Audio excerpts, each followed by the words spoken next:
नमस्कार मित्रांनो, स्वागत आहे तुमचं श्री माऊली डेअरी फार्म यूट्यूब चॅनलवरती. तर मित्रांनो, आज आपण आलो होतो भीमथडी यात्रा 2025. तर मित्रांनो, तुम्ही बघू शकता ही रांगोळी कला एकदम भारी रांगोळी काढलेली आहे हारभोवतानी. तर मित्रांनो, एकदम चांगल्या पद्धतीची ही रांगोळी कला केलेली आहे. तर आपण पुढची ही कला तुम्ही पण बघू शकता की एका जुन्या पद्धतीने दाढी करताना ही रांगोळी काढली गेलेली आणि एकदम भारी आणि सुरेख अशी रांगोळी काढलेली आणि एकदम खरोखर वाटत होती की खरं अशी रांगोळी काढलेली आहे मित्रांनो. एकदम भारी अशी रांगोळी काढली होती. त्याचप्रमाणे पुढची आपण रांगोळी पाहिली तर मित्रांनो, ही होती काही धातू बनवण्याची. तर मित्रांनो, तुम्ही बघू शकता एकदम भारी काढलेली आहे.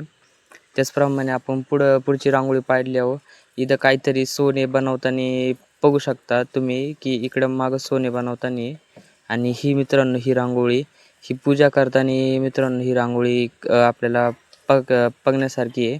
तर एकदम भारी काढली होती अशा जुन्या पद्धतीने. आणि ही गणपती देववरती बसलेले महादेवांपाशी आणि खाली हे मडके बनवायची कामं चाललेली आहे.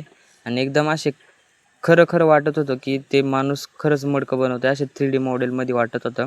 इकडे सुतारकाम चालू आहे मित्रांनो, आपल्या लाकडं बिकडंपासून काही फर्निचर बनवण्याचं. आणि इकडे धोबीचं तुम्ही बघू शकता रांगोळी काढलेली एकदम चांगल्या प्रकारे आणि खूप भारी काढलेली मित्रांनो, बघण्यासारखं होतं. आणि हे तर खूप रिअलिस्टिक दिसत होतं मित्रांनो. महादेवाची पूजा करताना एकदम भारी वाटलं मित्रांनो हे बघून. चॅनलवरती नवीन असाल तर सबस्क्राईब करा. धन्यवाद मित्रांनो. व्हिडिओ